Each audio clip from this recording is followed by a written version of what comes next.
What is up, everybody? Welcome to Truth and Transparency. It's a lovely Sunday night live.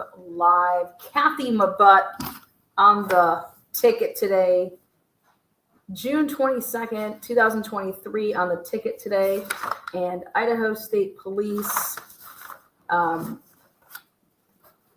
drug cop CI in chargee Joshua Clark. We'll talk about him. But I believe we're all told from MaButt, who this is what she had to say back in 2022. Let's take a look. With a C, MaButt, MaButt. MaButt. How long have you been doing this for? I've been doing it for 16 years, and I just got reelected for another 4. So what is it that, or I guess, when did you get the call on Sunday?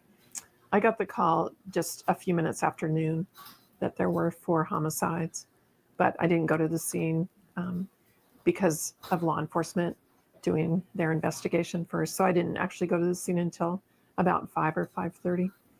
Can you walk us through, like, for our viewers, kind of the process between when police show up and then you guys getting the bodies and doing your examinations? Sure. Well, law enforcement goes through and looks for any evidence, takes videos and pictures of everything in there, and they'll start talking with people. So I don't really need to be there for that. They can't move the bodies. I mean, the bodies have to stay as they were until the coroner gets there. So that's what my job is, to And look at the bodies. As a coroner, do you guys do the autopsies and all that? No, we some do if they're an actual medical examiner, but we have forensic pathologists and we contract with Spokane to do that. So in your experience, what is it that you saw when you showed up? Well, there was a lot of blood. It was a very sad scene with 4 murdered college students. A lot of blood. You're ruling all 4 deaths homicides? Yes. And can you give us a manner of death? Yeah. I believe that the press release was that they were from a sharp object. So stabbings. Yeah, I will know more after the autopsies tomorrow. And do you believe this could be like a murder-suicide or? No, they're 4 homicides. 4 homicides. Okay. And when it comes to doing the investigation post-autopsy, that falls on you, correct? Yes. It's my job to determine the manner and mechanism of death. And then I know with toxicology results, there can often be, at least in Washington, a delay. So did you have any idea how long it could take, if those were relevant, to get any type of results back on that? Well, the toxicology reports, right, they usually take 4 to 6 weeks, sometimes longer. But they might, I don't think they're going to be relevant in the actual manner or cause of death. Well, the prosecution went ahead and put a toxicology specialist down for an expert for themselves, in case you guys aren't aware of that list. And do we know how long between the time of death and when police found them, approximately? No, I don't know for sure. Do we have like any, like, could it have been hours? Could it have been a day? Was it maybe close? Like, is there any sort of like time frame there? Not that I'm aware of. Okay, gotcha. And you said the scene was really difficult. I mean, is this something you've had to deal with before in Moscow? Since I've been coroner, there have been at least 2 other multiple homicide scenes that I've been involved in. So.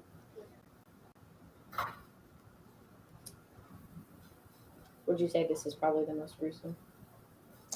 Oh, it's hard to just single it out.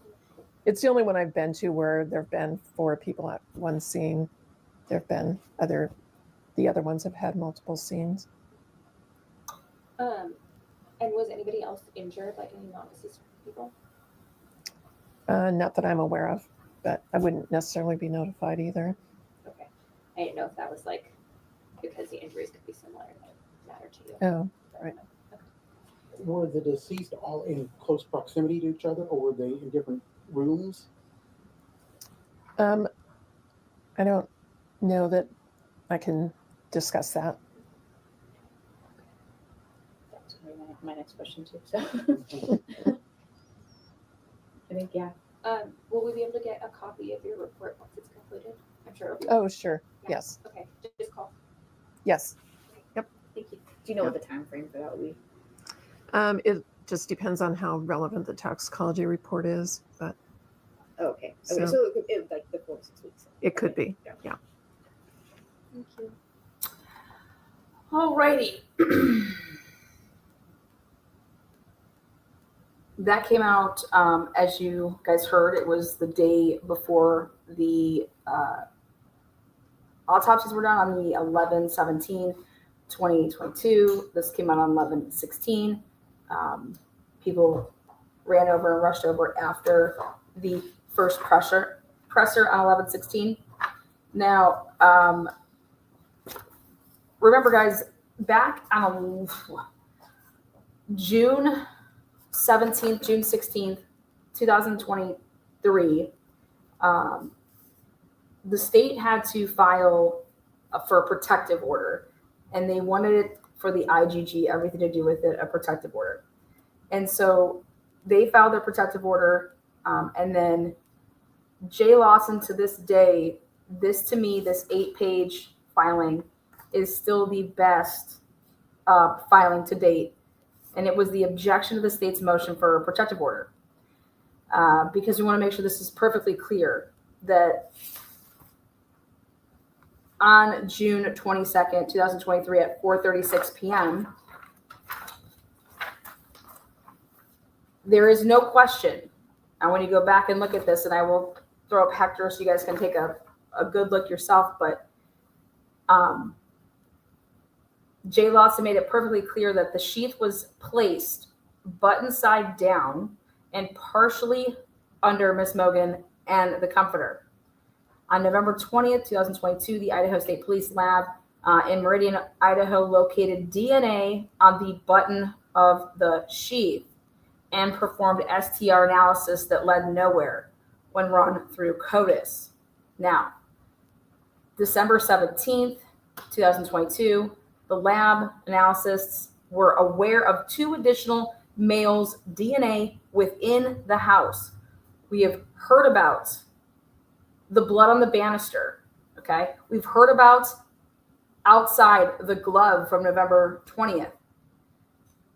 But what we have not heard about is this second additional, so it's one was on the banister, the second DNA profile, and it was it's unknown male DNA right to this day. So to this day, the defense is unaware of what sort of testing, if anything, was conducted. Well, in June, they weren't aware. Now, so he went on to say that these samples, other than STR DNA profile, because we're assuming that, further, these 3 separate and distinct male DNA profiles, they were not identified through CODIS, leading to the conclusion that the profiles did not belong to Mr. Kohlberger. So nobody has talked about this in terms of, wait, we got clarity on the banister. We got clarity that, so blood on the banister, blood on the gloves. Where is this other male profile? Now, it's gonna be either of saliva, blood, or semen.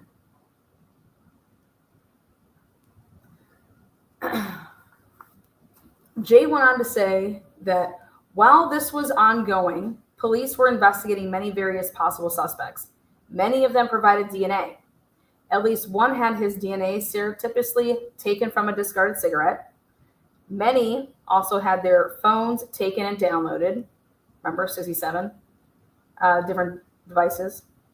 One area of the investigation had to do with a white sedan seen on a camera located at 1112 King Road, first glimpsed by the officers first time on November 18, 2022. And the reason he's saying that is because that would be the first day that a police report was written saying that A, either you went and got it, or B, that you went and that you were looking through it, noting things. Now, we now know with the 911 call, 4 a.m. was said on the 911 call. Hey, let me tell you what happened at 4 a.m., right? So immediately you would think that you need to get your hands on a video from the neighbors and to start looking through that. The murders were on November 13th. So you're telling me that you don't look at the 1112 King Road videos until November 18th, even though on the 911 call, let me tell you what happened at 4 a.m. By November 25th, 2022, police believe that the car was a white Elantra and asked law enforcement to be on the lookout for one. Precisely how the police came to believe that the car was an Elantra is still unknown. Now we have seen the picture from 1112 and obviously Linda Lane. And I think it's safe to say that the pictures that are from 1112, you can't tell that that's even Elantra, let alone the year.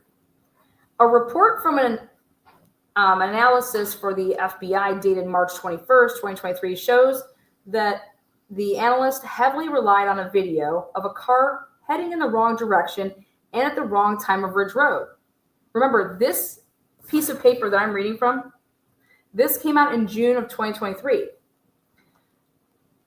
It was like I was scratching my head and I'm like, where has mainstream media been that they are just now reporting that the defense's quote unquote strategy is going to be to say that the knife sheath was planted?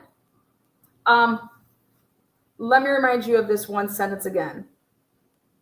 The sheath was placed button side down. The sheath was placed. If that doesn't help you, I got another sentence for you.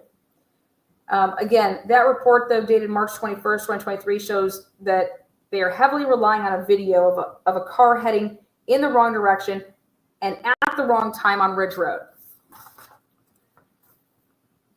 The state's latest filing admits, so this would have been in June with their protective order, the state's latest filing admits that somewhere within all of this, they engaged in investigative genetic genealogy using the DNA taken from the button on the sheath.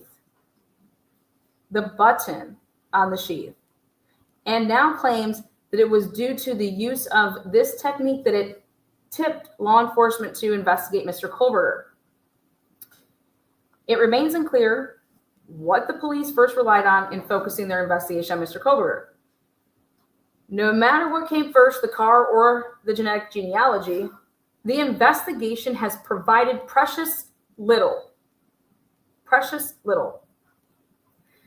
There is no connection between Mr. Kohberger and the victims. There is no explanation for the total lack of DNA evidence from the victims in Mr. Kohberger's apartment, office, home, or vehicle. In essence, through the lack of disclosure and this motion that they just filed for a protective order on the IGG, it's a motion to protect the genetic genealogy information. The state is essentially hiding its entire case. The state apparently thinks that they need not explain how they came to think that it was Mr. Kohberger's DNA on the sheath. Presumably, the defense is expected to accept at face value that the sheath had touched DNA just waiting for testing by all of the FBI's myriad resources. That sentence alone, mainstream media, where have you been since June of 2023? MaButt. Looks like my ass. It's pretty clear in this language that the defense wasn't buying what the state is selling. again, that sentence, presumably the defense is just expected to accept at face value that the sheath had touched DNA just waiting for testing by all the FBI's myriad resources. Additionally, the defense is to guess whether the state focused its investigation on Mr. Kober via this bizarrely complex DNA tree experiment or through its faulty identification of the vehicle involved in this case. So here the defense is saying, we don't even know if it's A, an Elantra, B, what year it is. So this is not everything that we know today. But this is back 2 years ago, this filing.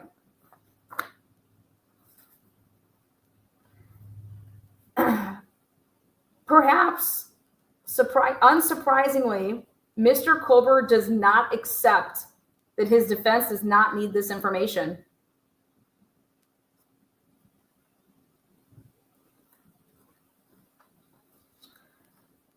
The state begins their argument claiming Rule 16 has no interest in IgG testing, and then ends their argument claiming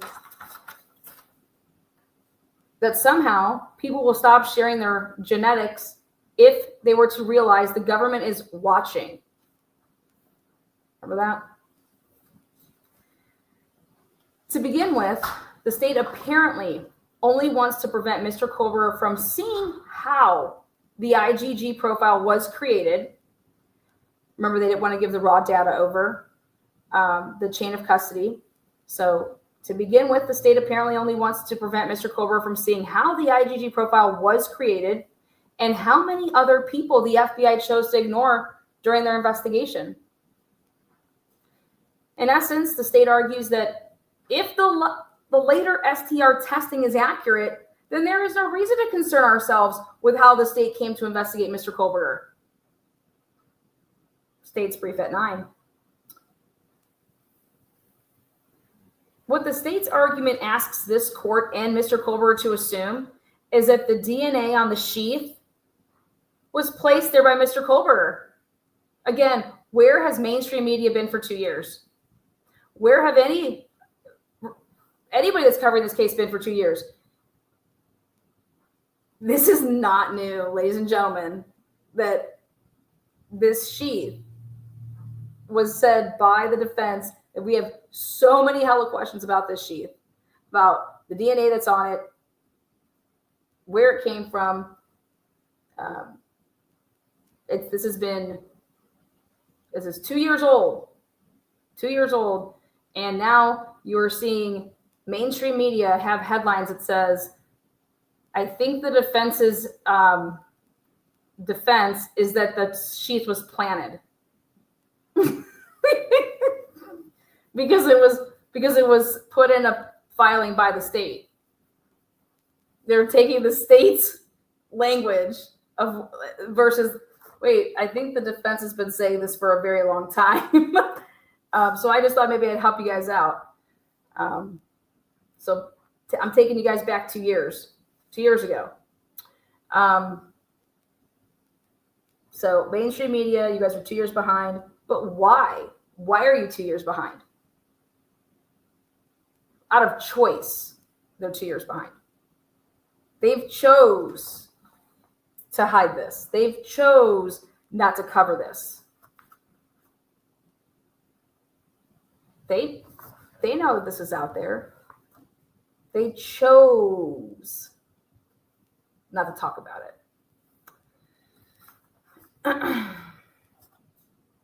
Now, what the state's argument asks, again, this court and Mr. Kober to assume is that the DNA on the sheath was placed there by Mr. Kober and not someone else during an investigation that spans hundreds of members of law enforcement and apparently at least one lab the state refuses to name. Remember back in the day, they didn't want to release anything to do with the lab. There's 2 labs that worked on it. Because, I mean, how did that SNP double? Perhaps most puzzling is the state's argument that while Rule 16b-5 requires them to turn over the results or reports from scientific investigations, it does not require the state to disclose what law enforcement does with the results or reports. State's brief at 14. First of all, that sounds like an admission that the information as to how the IGG was carried out should be disclosed.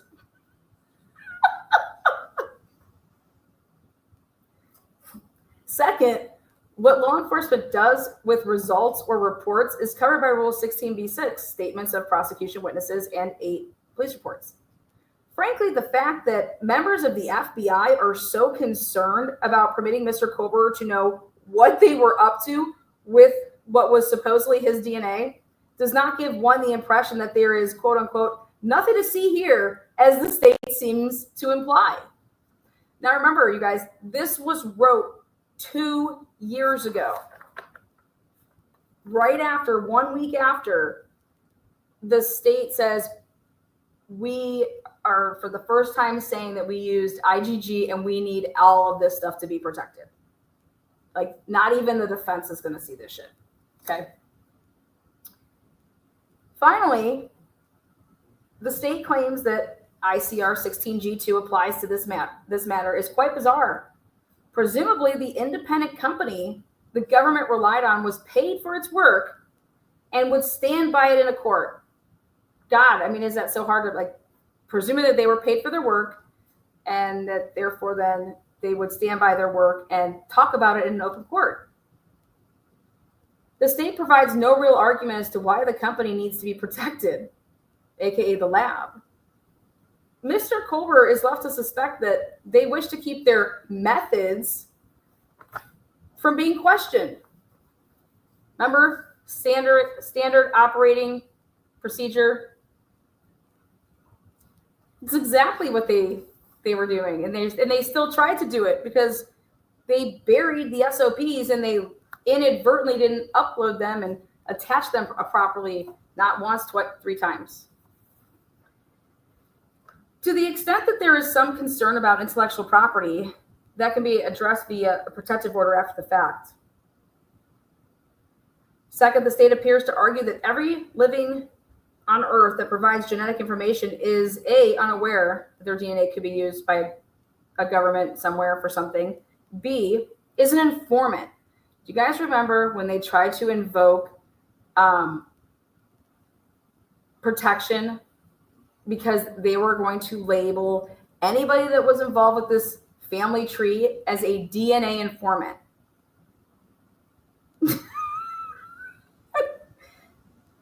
Here it is.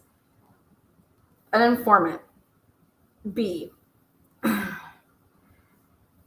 informant within the meaning of the term in the rule. So the state is saying that they've cited cases involving actual informants hardly help it make this incredible leap. No court has ever found the existence of a DNA informant. You guys remember that? It would appear that the state is acknowledging that the companies are providing personal information to the state and that those companies and the government would suffer if the public were to realize it.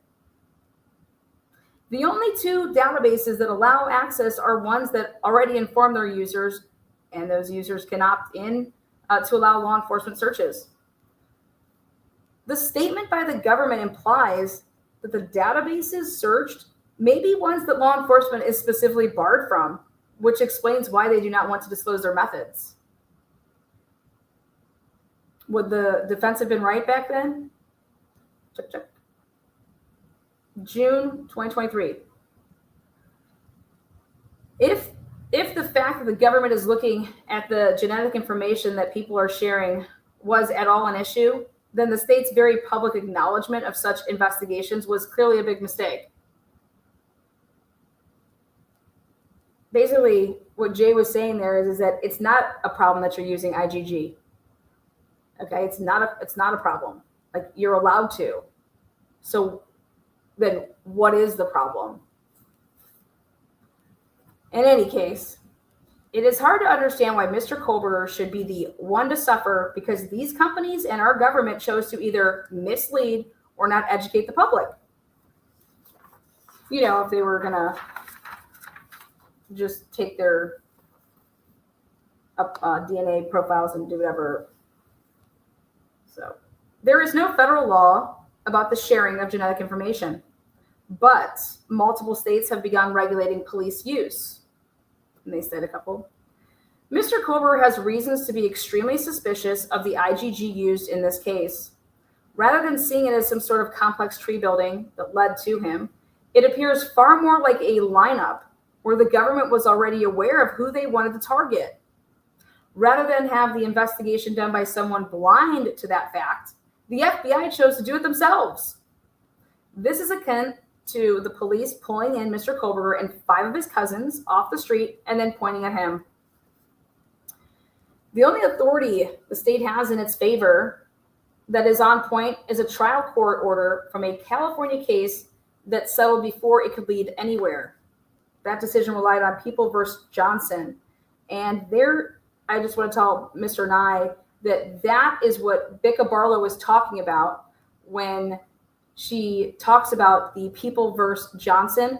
It's because of your guys' motion that you filed 2 years ago when you cited People versus Johnson.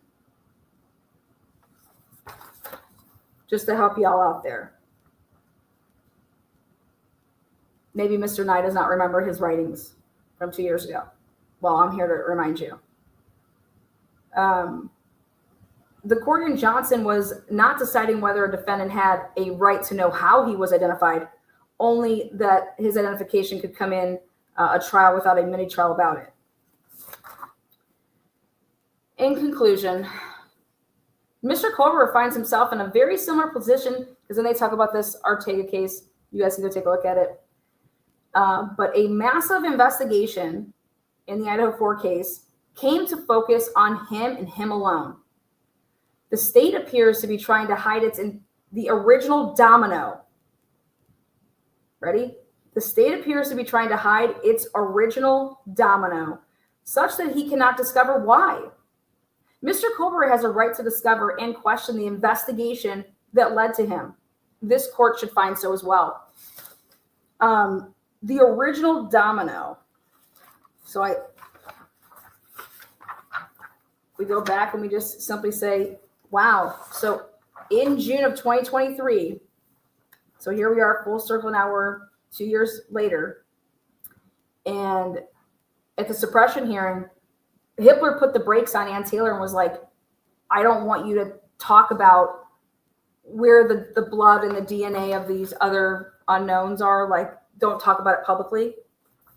And we got one of them out. Well, we got 2, but so we got the banister is the blood and the glove outside has blood. So we got 2 different unknown male. Okay. Can you imagine though that a glove is taken into evidence 7 days later that has blood on it right outside the house on November 20th before frickin' Frack drove over there for Thanksgiving? Unknown male, 2 unknown male, 1 was on the banister with the blood. But we have to ask ourselves now. There was a big old shakeup this past week in this case. Everyone focusing on the text message and the 911 call. I want to focus on 4 people were murdered. There are 3 unknown male DNAs, 2 within the home, and they were located where the dead folks are, right? One was outside. What is this third substance? Is it saliva? Is it semen? Or is it blood? It's unknown male.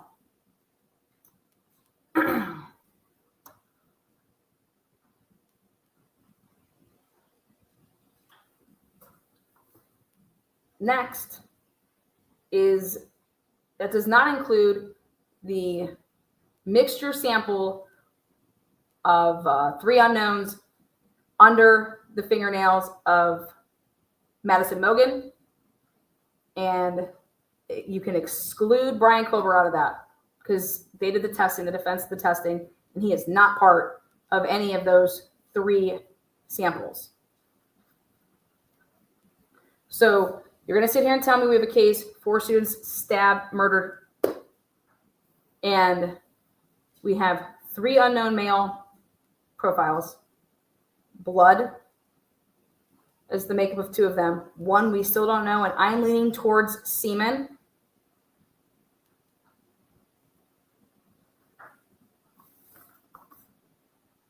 And one of the victims and her fingernails, the scrapings, that there's 3 mixtures.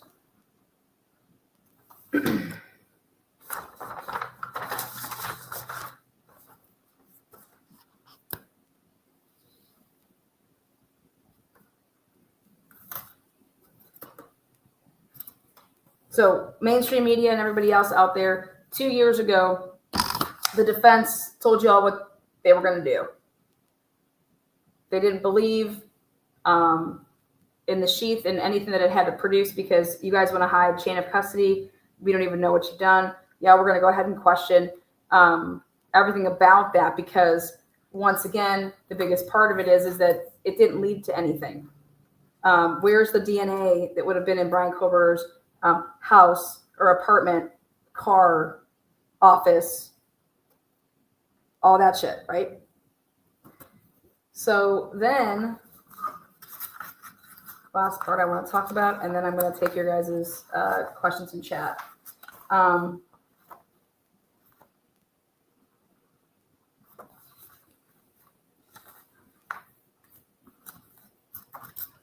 Bringing it full circle here. MaButt said, and so did the police, that people were sleeping and that nobody, the victims were likely sleeping. Well, not only were the victims likely not sleeping, but the people that didn't get murdered, they weren't sleeping because it comes out, boom, everybody's up texting, and then we wait 9 hours and then we call 911. So that can just go out the window, right? We no longer, unless you want to sit here and say that the only 2 people that weren't murdered were the people that were awake, and the people that were murdered, they were sleeping. But that kind of doesn't go with the whole, we need Xana to be up because it can't be Kaylee running up and downstairs.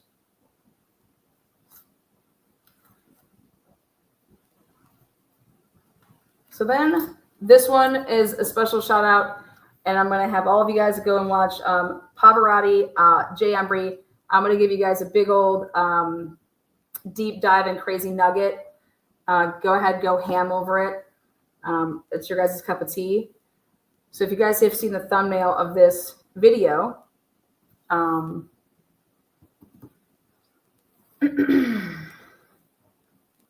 it would be Joshua Clark and his wife. They are both ex-recovering addicts who, ironically, he's an Idaho State Police. I call him like the drug cop. He's in charge of like the CIs. That's Joshua Clark. I'm going to pull up the picture that's on my thumbnail. Very, very interesting look upon him. It looks like Brian Koberger. I mean, geez, wow. But this guy, this Joshua Clark guy, if you go and read about the CIs that have potentially been confidential informants that end up getting killed in one-car crashes,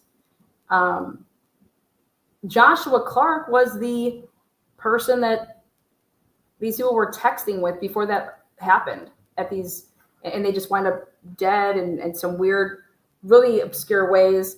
And his wife runs the opioid. She's the director of the opioid research. It's all on the thumbnail. So it was interesting when I saw Dylan and this J person. Thank you, Mikey. Capelli, thank you so much. Becoming a member. Mikey, another gifted membership. Kay Miller.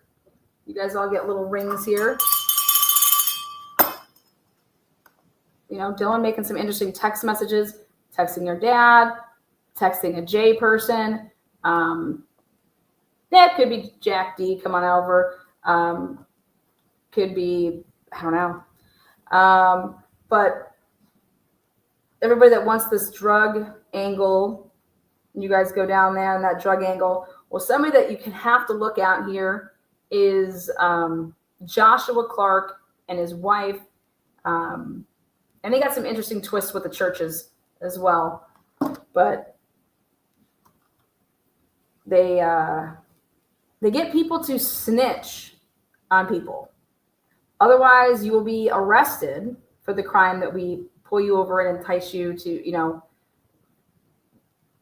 hey, we're going to charge you with this, or you can do X, Y, and Z, and then you won't get charged. That type of shit. That's what the Joshua Clarks of the world do. And then when wow, his wife is doing what? She is running. And then it got me thinking about the whole Kentucky case with Judge Steins, or I'm sorry, Sheriff Steins and the Mickey. All that crazy shit over there in Kentucky. If you guys think that was going on in Kentucky to make money, it's happening everywhere to make money, right? So go ahead and take it on down that way.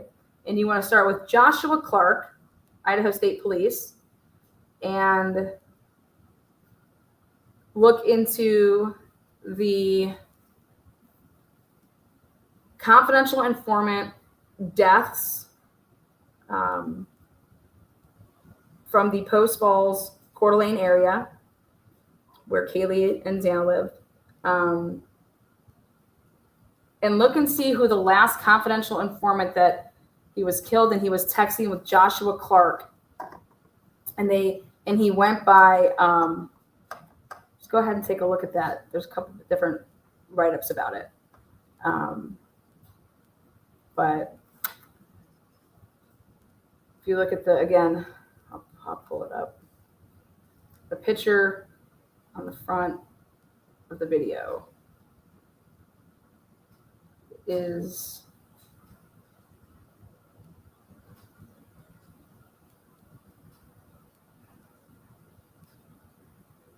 this one will do, this one will do. Okay.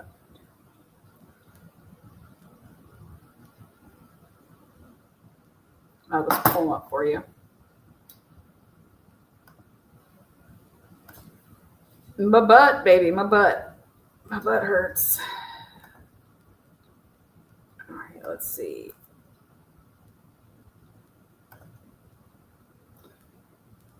Here we go. First one. Well, thoughts on this image. The first thing I noticed about this image, and I'll make it bigger, is wow, that looks like Brian Cooper. I mean, right? What? Woo! That is wow. Anyways, Joshua Clark. I don't know. Brian Cover. What? Oh my goodness. Atlanta, impressive crowd. Absolutely. Applause, applause, applause. Thank you so much, James. How you doing, buddy? Love that. Love that, man. Love all the OGs up in here. Okay, so there's that. And that's then you gotta go next up is there's your, so here's over here to the right, you could see State Opioid Response Project Director at Idaho Department of blah blah blah. That's wifey. So this is the ISP drug cop, Joshua Clark. Meet the Clarks. I call them the ISP snitch family. So you guys can call them whatever you want. Confidential informant fam. This is a recent, just uploaded his new Josh Clark Hanging with Friends, the Sharks here. Just uploaded yesterday, brand new. Look at that one eyebrow there. Just had to. Y'all can go hang out with the Sharks. Hanging with Friends.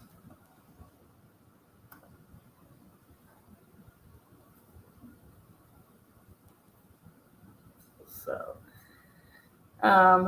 next, is there another one that I got? Let's see. Oh, And that's just what wifey does, so. But yeah, there you go.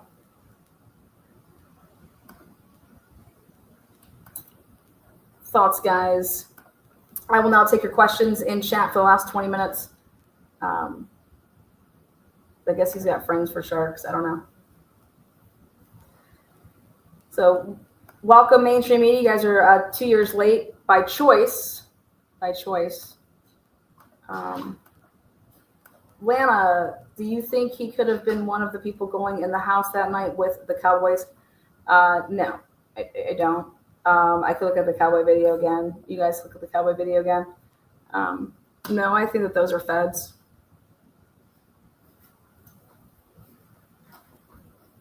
So,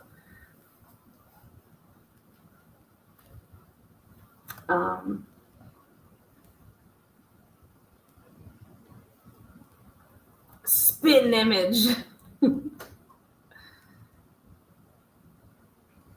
This is fascinating. What kind of car does he drive? I don't know. Maybe I know. I don't know.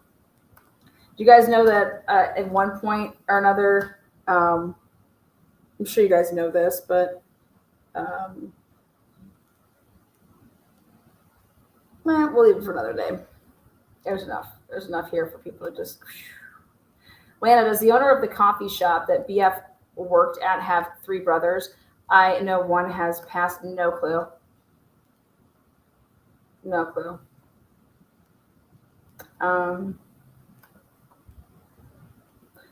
I know that they were running supposedly a drug and alcohol task force undercover team. And usually when you say like those words, like an undercover task force, drug and alcohol team, you're usually taking people from multiple agencies to do that. And so it would kind of make sense that you would pull people from Idaho State Police. And so I don't know. I don't know what Josh Clark's up to. Joshua.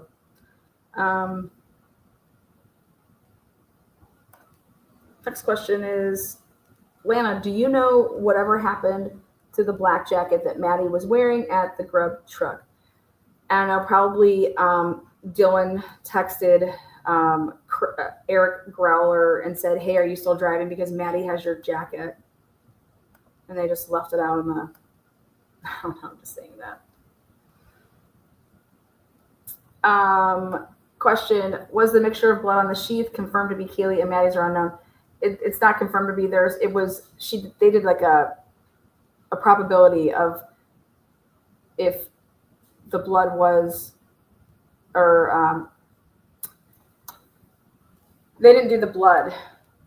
There's two, the blood has a mixture. I believe that the mixture belongs to Kaylee and Maddie, but that has not been confirmed. And I believe that underneath the nails, they did a probability of if it was Madison's and Kaylee's, and then they put like their different little prime suspects and what the likely ratio was. So, and Brian Clover was excluded.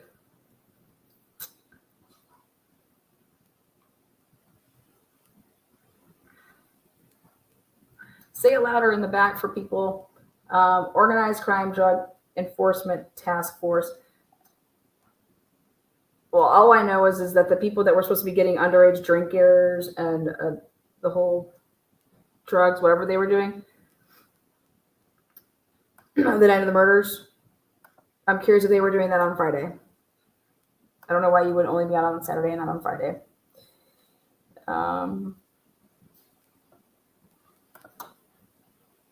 I wish the dispatcher didn't cut her off, but my opinion is they just had arrived. They didn't even want to enter.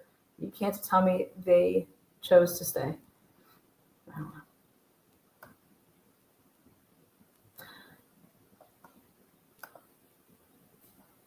Show the pic with the sharks again. Check out the emoji. Sure, we'll shark it up.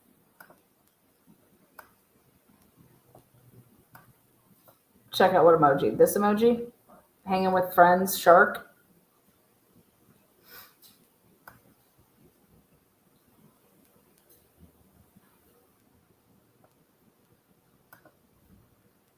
I just know that you guys that are on the drug stuff. You need to look into Joshua Clark and the CIs that have wound up dead from either one car fatality crashes that are just crazy and also weird circumstances.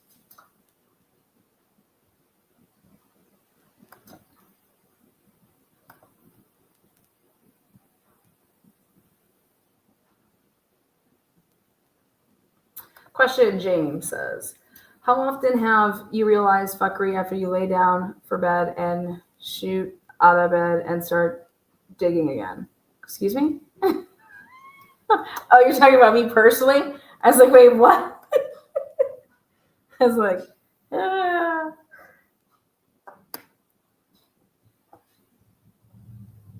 Ugh.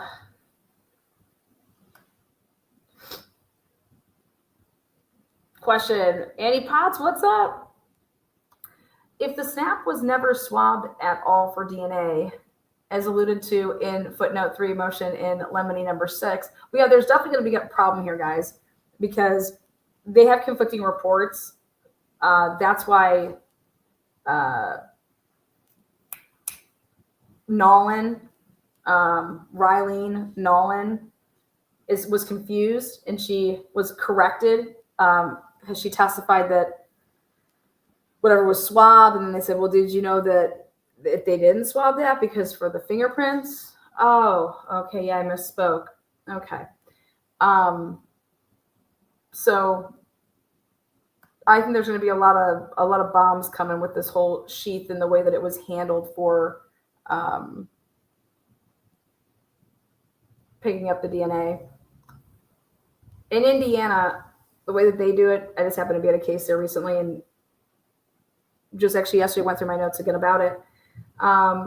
They decide they're either going to go latent fingerprints, they're going to swab for the skin cells, but they usually don't do the same. That's one or the other, and they make that call.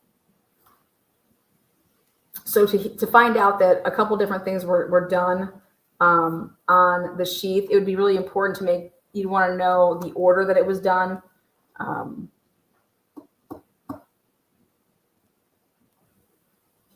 Seems a little weird.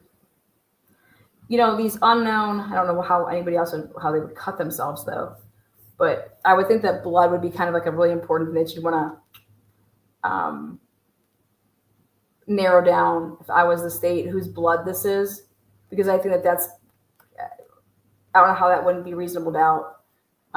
Unknown blood in the house where 4 people were stabbed, you know, using a knife. How is that not? But according to Hitler's logic, it is, well, no, that just means Kohlberger has a fucking accomplice. Okay. I looked into 6-7 different cases the past couple nights, and these, the cases that they've been using IgG in, they're never hiding it, and it's not touch DNA. So it's like semen inside somebody. It's something on someone's nightgown, saliva. Yeah. These aren't scenes that they're using IgG after 20, 30, even 18, 15 years where there's unknown blood and they're arresting people off of touch DNA off of a movable object. Again, I think the best example that I could give you is the John Benet Ramsey case with her underwear. What's up, Goose?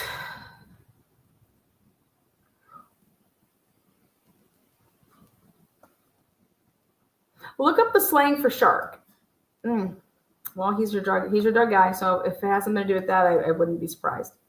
Again, this is a shout out, this end part here in the drug world that a lot of people are down. And I think the Snapchats are going to be super, super important. Everyone's just focusing on these text messages, and so is the state. We act like in 2022 that people text message.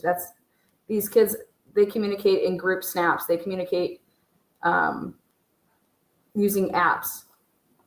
not just from their straight text messages to text message. I think Dylan and her conversation with her dad is going to be very, very important. And I want to know how often she talks to him via text. Kim House, Atlanta, I want to know if Kaylee and Maddie ever ate their grub truck food.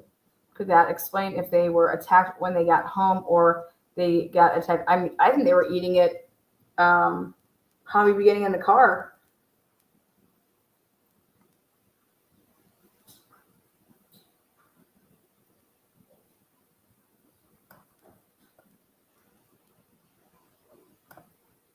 In your opinion, do you think the 911 call was pre-rehearsed? Why wouldn't they mention any blood at the scene if it was so bloody? They didn't say blood. They didn't say help.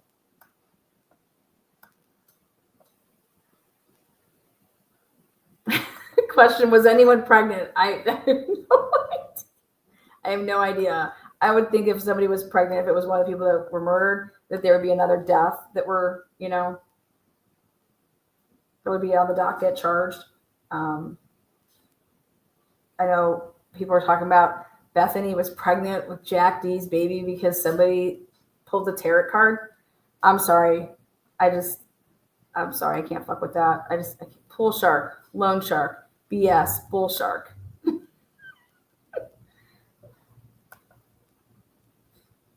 I think that Cyree is going to break a lot of people's hearts. That's what I think. I think Cyree's testimony is going to shatter.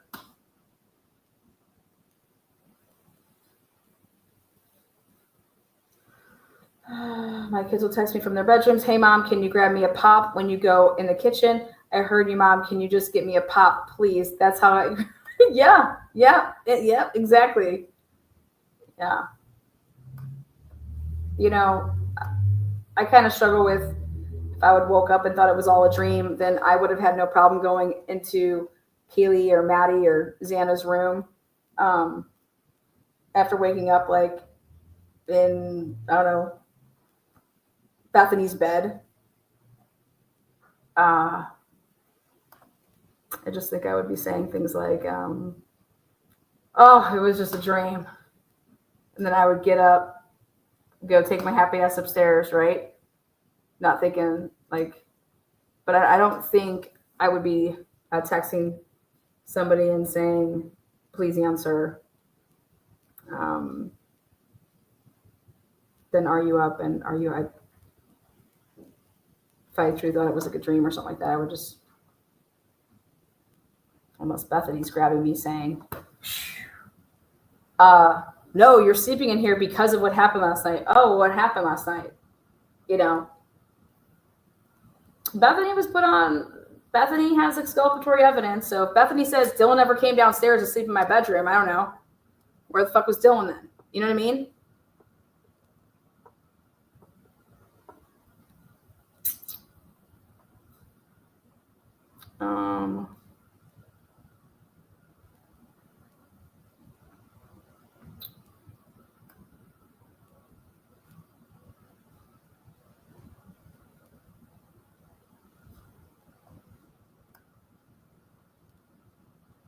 I think we can just at least say that Officer Payne lied in the probable cause affidavit. Nobody was in a frozen shock state. So, wild. Absolutely fucking wild. And for, like I said, I don't think they had their phones downloaded yet. Because remember that you could only go off of what information they had at the time when they use to obtain search warrants and things like that.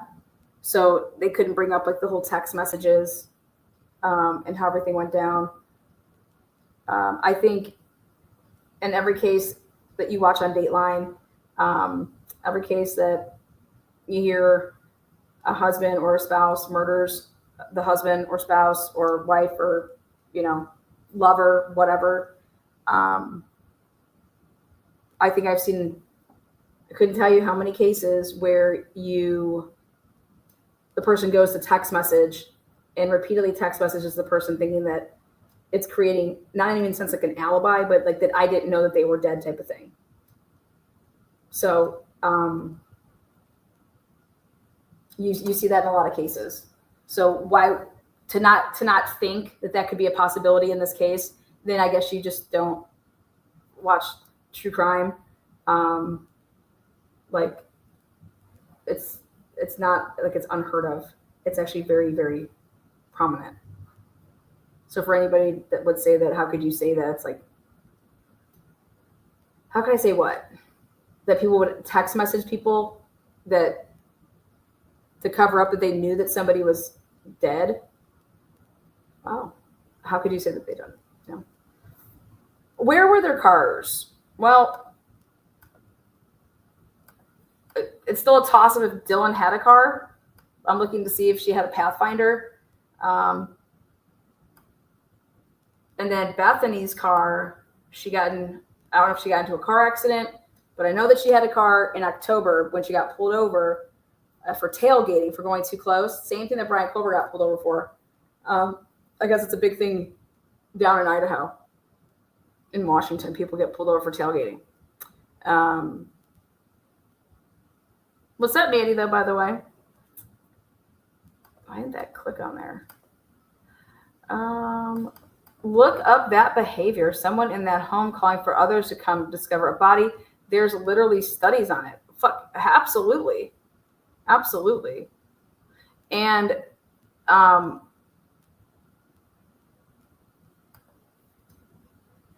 yeah. I also think there's something to be said, though, in the whole Greek life. You know, they don't call the police and shit like that, but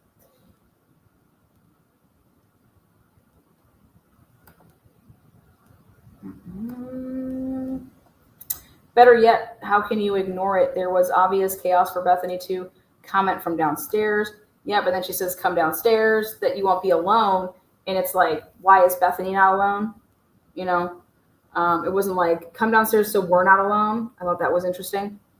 It's better than being alone, you know, the way that with that text message.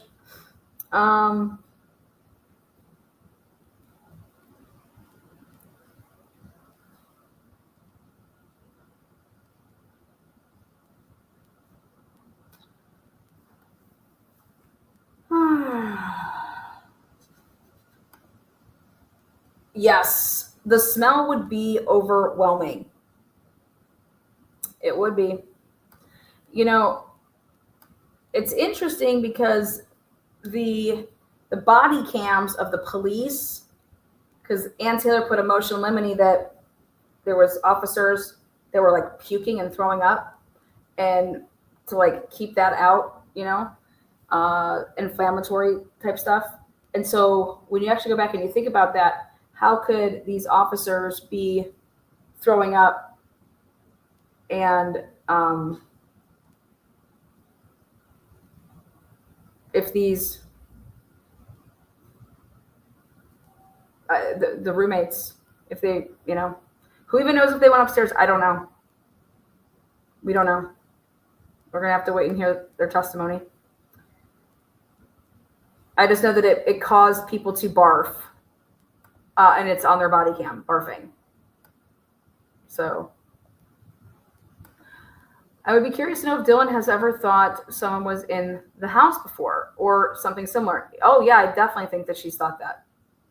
I mean, I think the other thing that people just want to keep saying and saying that, oh, everybody's big pranksters and they thought it was a prank. I don't know what type of pranks y'all do in Idaho, but in Ohio, we don't chase people with knives. We don't chase people with knives with masks on. We don't creep up on people. We don't throw stuff on, you know, dead animals on people's porches. That stuff's not, to me, is that that's sadistic.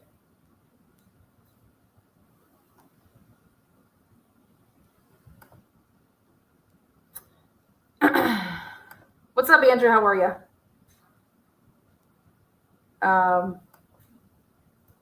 You know, there's a masked man that did this supposedly like a year prior to with girls on WSU's campus.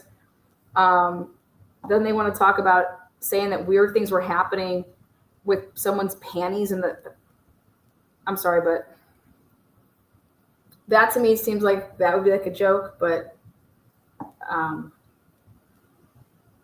someone taking somebody's clothes out of their suitcase and just throwing them all over, like, and then putting panties in the dash. I think that's like immature.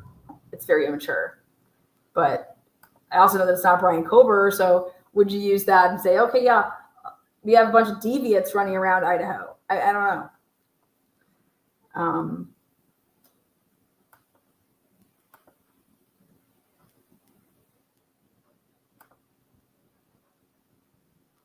I want to know how Emily knew that story so quickly. Emily's phone was called at 11:50 by Dylan's, like 11:50 and 51 seconds. And then 3 seconds later, that Jay person texts again. We don't know if Emily and actually Dylan talked on that phone call that was at 11:50 and 51 seconds in the morning. But what we do know is that it would be a pretty quick turnaround, right? Think about this. Because could that have been a stage call as well? Who knows? There's a pretty quick turnaround that you would know about a masked man at, the whole talk at the whole 4 a.m. thing. But yet 911 was called at 11:56. So by the time like Emily and them would have come over, got, out of the house to come over, put your shoes on, get over, get in there. I mean, how do you already have the whole story from anybody at that point? It's very quick. Plus, it was talked about earlier on a different app. I don't know. From all the filings, you had Brian Kober had all these devices, and they didn't even open them or go through them for like over a year. It's pretty crazy.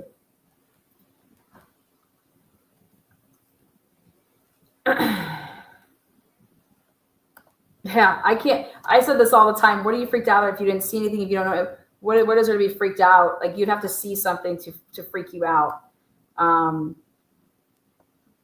If you didn't, then like, what are you freaked out about? I don't know. I have to see something to freak me out. And if they have pranks all the time, then I would be saying things like I said this before. Hey guys, knock it off. I'd be texting saying, dude, this isn't funny. Fuck you people, fuck you guys. I'm freaked out. Like, knock it off. Okay, like that's what you would have been texting. I would think. Because I would tell my roommates to knock it off.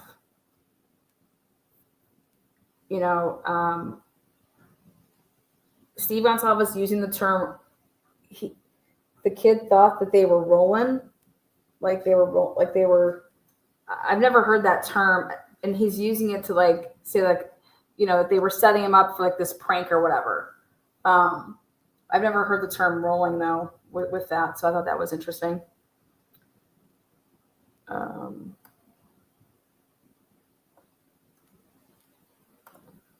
Detective Mowry, what do you think about the timing data? I also think that hearing MaButt talk about like that everybody was most likely asleep, but we know that's not true. So she was told to say that, which I think is she's one of the good old boys. She's been around for a long time. Do you think that he means rolling on acid? He didn't say it like in the drug world of the way that I don't know. He talks in tongues sometimes. Mandy, what do you got for me? I should probably slow down chat because I can't even click them in time.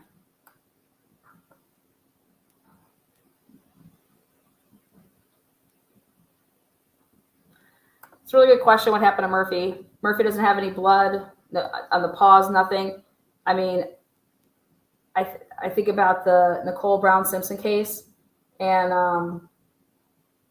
that dog had blood, and that dog had blood on its paws. So.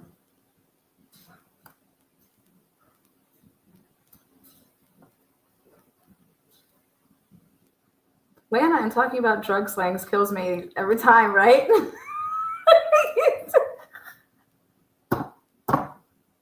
Let me just, hey, Surrey, what the fuck does this mean?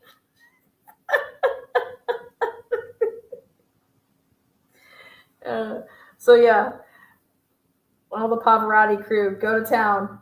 I'm telling you, You got a good nugget here if you want it. I was never even going to release it, and I said, you know what? Go get him. Look at that, man. You put him in a lineup with Brian Kober, you're going to tell me which one you're going to pick? I wouldn't be able to pick. I'd be like, oh, shit. You know? Let's see.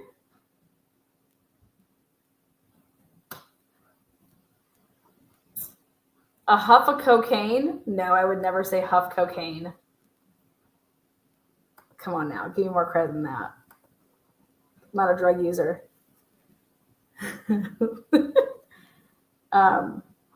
I just think there's some things that you could totally throw out because of the, people weren't sleeping. The timelines, I think, really now a problem. And anybody that watches, I say true crime, like it's not conspiracy theories. Like if you watch Dateline, which is true murder cases that happen, every freaking case, somebody is calling 911 and either lying on it, right? Hyperventilating and acting like they're so woo, or you have people that are texting people, acting like they don't know the person's dead, So it's just interesting. I don't think it's going to be difficult to move that timeline if, the state put themselves in a window that's interesting to me.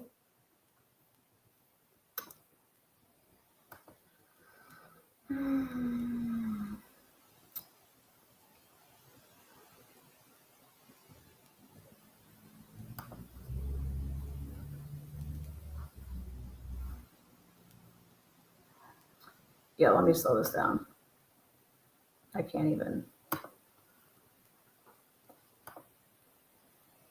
YouTube Studio, slow you guys down just a tad. Keep the freedom of speech rolling though. I'm all about our rights. You wrong one, you wrong all. Okay.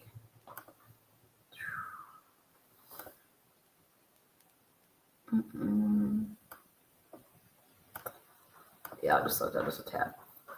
So that way I can even read what you're writing because it's on the back end, it's hard. There you go.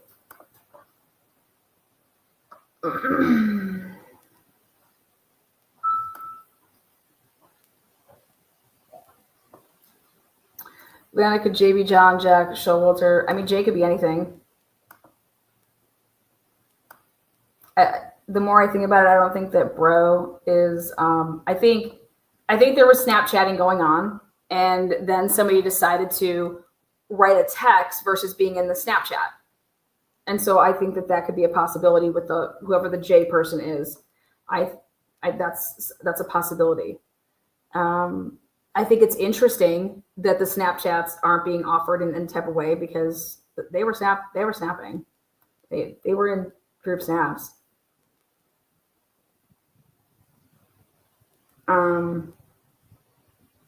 For example, the Evan dude,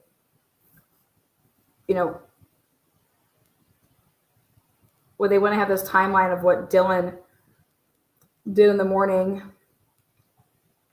Well, who called Evan? Well, I mean, where'd Evan come from? Was Evan there because he slept down? Did 3 people sleep in that bed?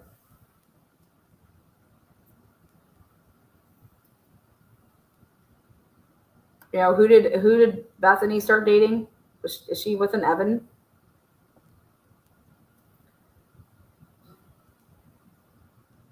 I think it could be Josie across the street. It could be it could be anybody.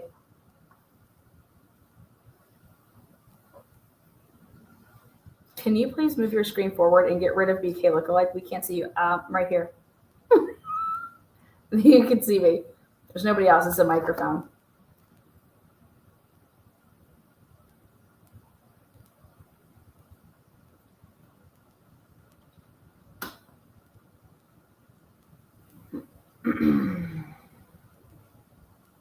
Let's talk about the smell, guys. Next up is the smell of that house. Okay. You would be able to smell that iron, that you could taste it. Okay. That's what Bella told me. I said, yo, sugar tits. What'd you think about that smell for that long? She said, you'd be tasting that iron, sugar tits. I said, okay, that's what I thought too. So,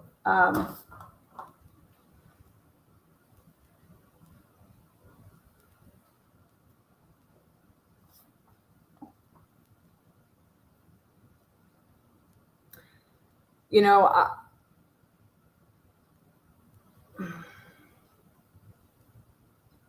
I have no idea why anybody would think that anybody was passed out.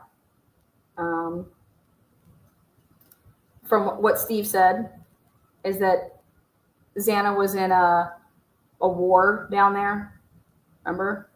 That's the Xana, and then her dad said that she fought for her life. You know, there was it was a battle down there, right?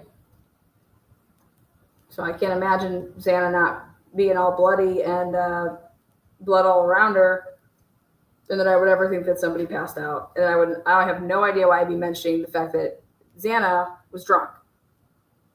So I don't know how that correlates to want to talk about how your roommate was drunk, except if to go into explaining why you didn't do something.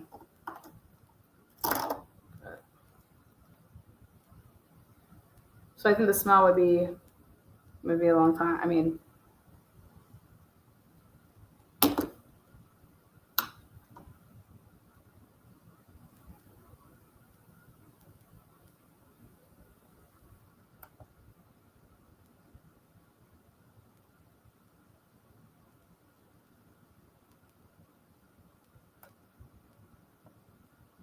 now according to the body cameras that were worn by the officers, every door in the place was open. So doesn't mean that the people that went upstairs couldn't have opened up the doors, but I don't know.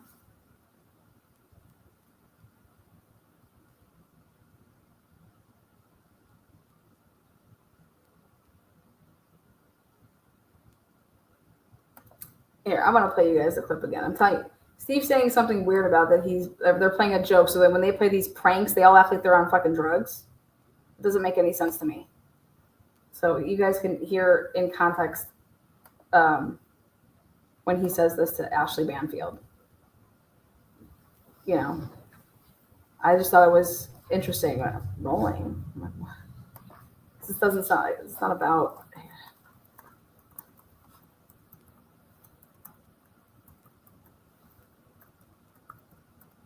There you go. I think it's this one. Oh yeah, this is it. Okay.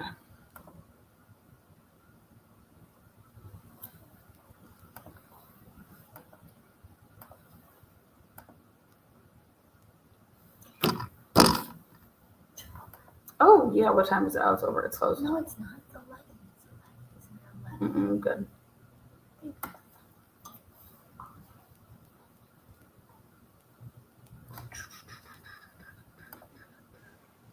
I'm joined now by Steve Goncalves. He lost his daughter, Kaylee, that tragic morning.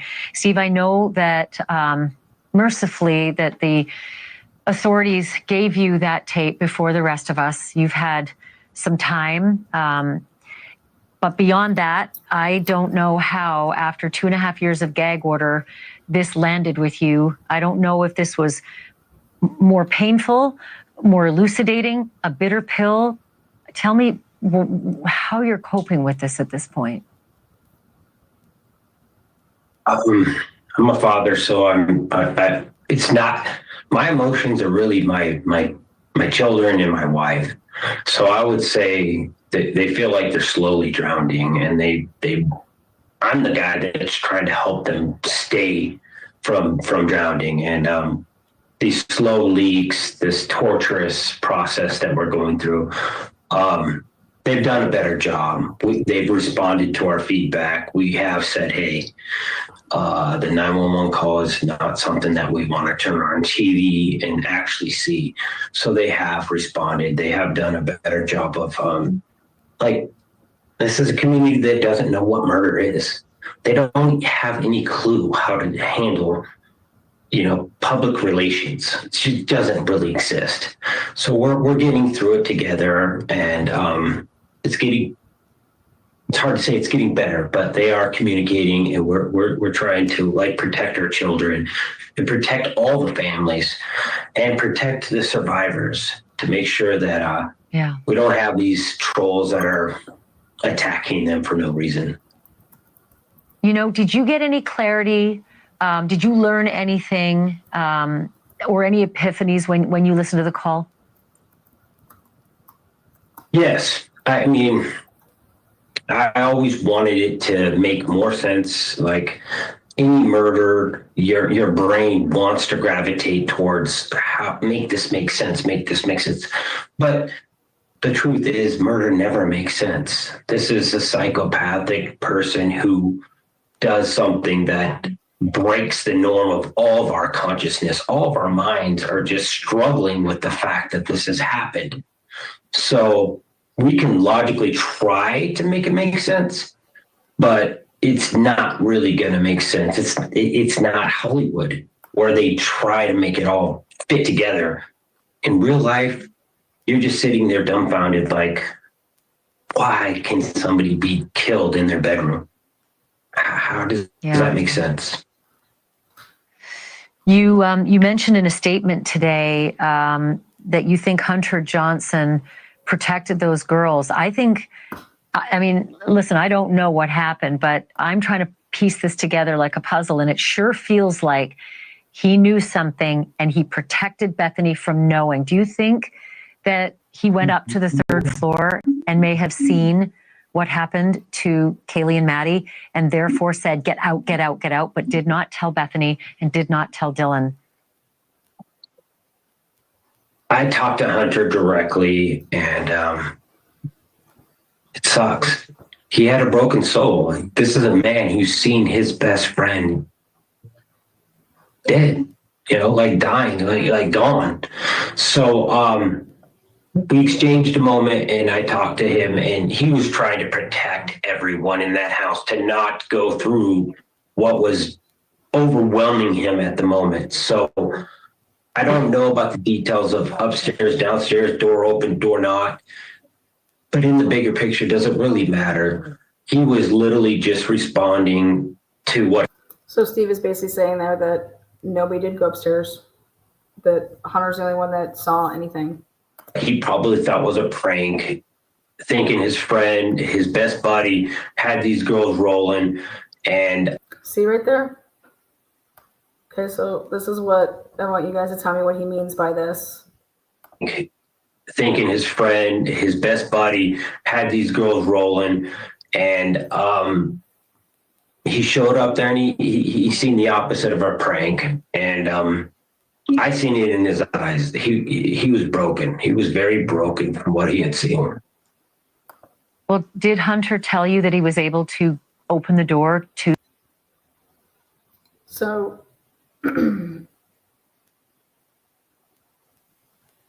it was like how he's describing it is that he thought that Hunter thought that the girls were luring him over. This was part of a prank.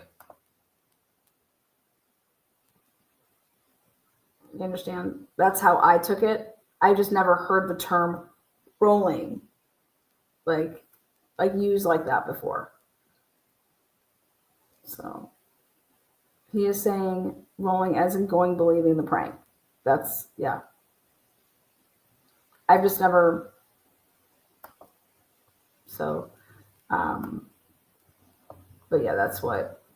We exchanged a moment, and I talked to him, and he was trying to protect everyone in that house to not go through what was overwhelming him at the moment. So I don't know about the details of upstairs, downstairs, door open, door not, but in the bigger picture, does it really matter? He was literally just responding to what he probably thought was a prank, thinking his friend, his best buddy, had these girls rolling. And So right there, that doesn't make sense. So he had like his best buddy. That would mean like Hunter's best buddy would be Ethan. Had these girls rolling, like what? Here, tell him this and have him come up here. Like that would be like the initial call over to him, like that Ethan was having the girls do this to him. Okay. And so that would tell me that when they talk about this whole pranking, that this is stuff that they've done in the past to each other. Which would be, oh my God, I can't wake up Xana. I can't wake any of them up. You have to come over and help me. Like that type of thing. he showed up there and he seen the opposite of our prank. And I seen it in his eyes. He was broken. He was very broken from what he had seen. Well, that would tell me that he saw Hunter right after that happened, which means, were you down there? You know, how could you see it broken in his eyes? Like you FaceTimed with him right after this happened. I don't. That's interesting to me. Well, did Hunter tell you that he was able to open the door to Xana's room and witness Xana and Ethan in there? He told me that he went to the door and he was trying to go through that door and he was trying to figure out what was going on in there. It's kind of like what you're hearing with that audio. He announced himself. He said, "Hey, I'm here. What's going on?" I didn't hear that. But they didn't respond. And he went in there, he seen something. And I think around 2:15, you hear when somebody truly sees something. Thanks for watching. Go to joinnn.com. Ashley, you guys ever read the comment section of her videos? There's always somebody writing in there, just as it was getting good, you fucking cut the tape. Like, and I always laugh about it because that's a way for them to like say, like, here, now go watch the whole whatever it is. But I'm always laughing with the comments like, you guys got to get better producers because they cut you off right in the middle of an interview. It's like, no, it's being done on purpose, but everybody always just writes in there. Gives me a good chuckle.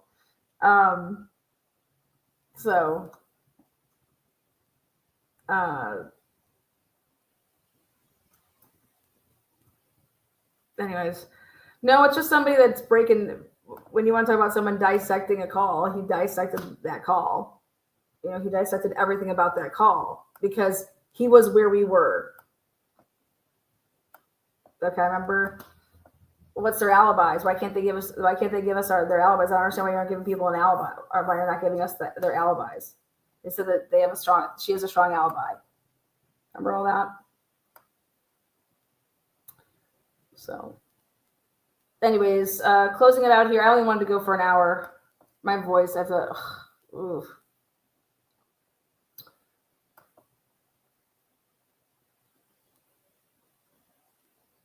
Did he just say at 2:15? That means on the video that you're gonna watch. So if you go to the 2:15 mark or whatever video, there's only one video, or not video, audio. I think he must say audio.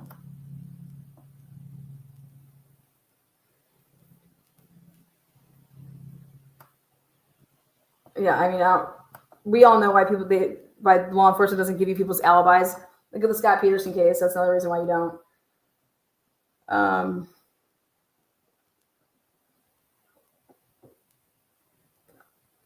Why can't we know people's alibis? I even like, this is wild.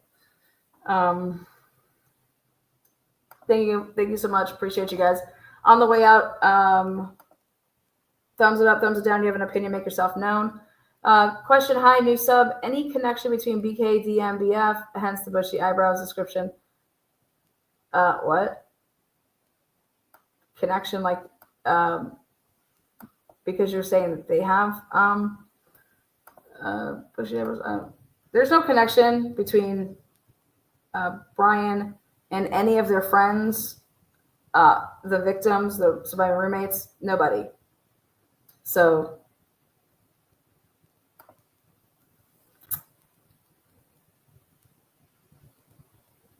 yeah.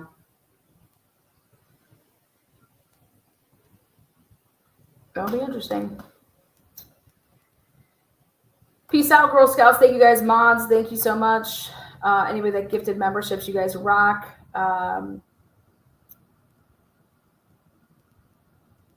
Again, appreciate you. Good night. Take care.